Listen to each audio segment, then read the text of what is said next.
Ahora, creo que a usted no le gusta la definición que se le da a la música salsa como salsa. ¿Usted cómo la define? Bueno, porque salsa no es un término musical. La salsa se come. Salsa tomate goya, salsa espagueti, salsa picante. La salsa no se ve, no se escucha, no se baila. Pero le llaman a la música que nosotros hemos estado tocando muchos años la salsa. Quizás el año que viene le llamen otro nombre. ¿Cómo la define? La salsa me la como. Ajá. ¿Y la música que se hace como salsa, cómo la define? Bueno, el mambo, el cha-cha-cha. ¿Es una mezcla de todo? Una mezcla de todo le llaman salsa. Bueno, la salsa es y siempre ha sido la música cubana. Estar en Cuba, que es la tierra donde nació la música que nosotros interpretamos, porque eso de salsa, ese es el título que se le da, pero eso es música cubana.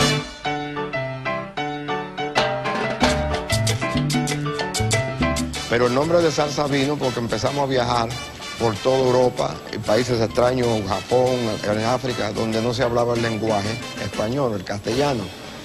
Y estaban, para no confundir la gente con lo que era un guaguancó, una guaracha, un somontún y eso, pusimos toda música tropical bajo un techo y le pusimos salsa. Y no solo eso, como los que participaban en las orquestas eran diferentes nacionalidades. Y para hacer una salsa tú necesitas diferentes condimentos. Entonces ya que había diferentes condimentos, eso también nos ayudó a ponerle el nombre de salsa para cubrir la música que estábamos tocando en el mundo entero.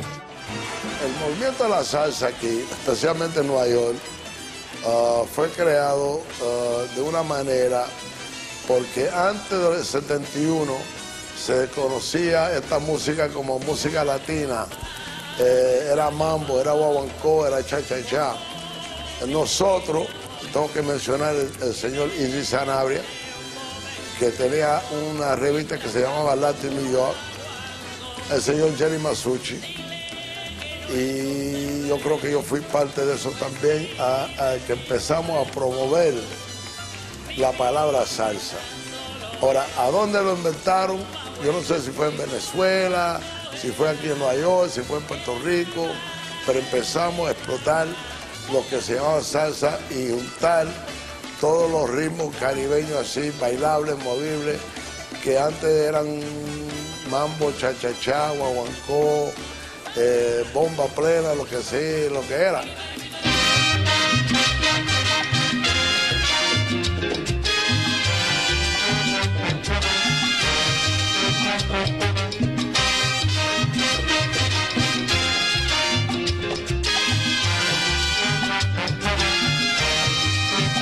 El otro día que yo fui con Cocolía a un twist pachanga que estaba en Casa María, y de momento se formó una algarabía que los vecinos llamaron la policía.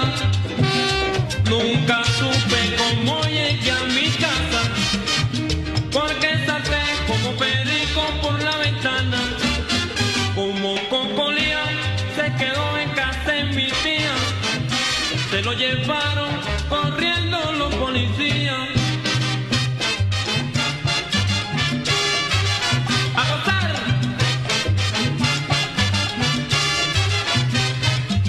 Pobre Cocolía, Pobre Cocolía, caballero. pobre Cocolía, Se lo llevó la policía, Roberto. pobre Cocolía. Cocolía. Eso eran temas que había popularizado Mon Rivera, y nosotros, como estábamos en pañales aquí, pues recién iniciándonos en este ambiente de lo que todavía no se denominaba salsa. Entonces le hablo para este entonces, pues del año ya 65, 66, comenzamos a ensayar, a montar ciertos números, y de allí íbamos a grabar con el Palacio de la Música de ese entonces. Bueno, allí se grabó por primera vez con la terminología salsa. Ernesto Agüe, el señor me dice, mira chico, él lo oye, edítalo, vamos a sacarlo. ¿Cómo lo ponemos? Entonces, bueno, vamos a copiarnos del programa de Filia y le ponemos, digo, la salsa. A la palabra salsa sí se lo achacan a mi papá, a Fidia Danilo. Es polémica, de verdad. Lo que se dice por ahí no es así. Fidia, un elemento quizás pintoresco, diría yo, que era Fidia Danilo. A veces andaba con una media de otro color y así se pone un salsillo. Una cosa, tú sabes, de esos elementos que llaman la atención. Fidia, que yo llamé el gitano tropical, era un tipo estrafalario que descubrió por suerte, porque el viejito Piña del Palacio de la Música le entregó, ve a ver si pones esos discos. Y él tenía un programa en Radiodifusora Venezuela y se llamaba La Hora de la Salsa, el sabor y el bembé. Entonces el término musical realmente era bembé. Lo otro eran términos culinarios. Nunca pensó Fidia en ponerle esa etiqueta a ninguna música.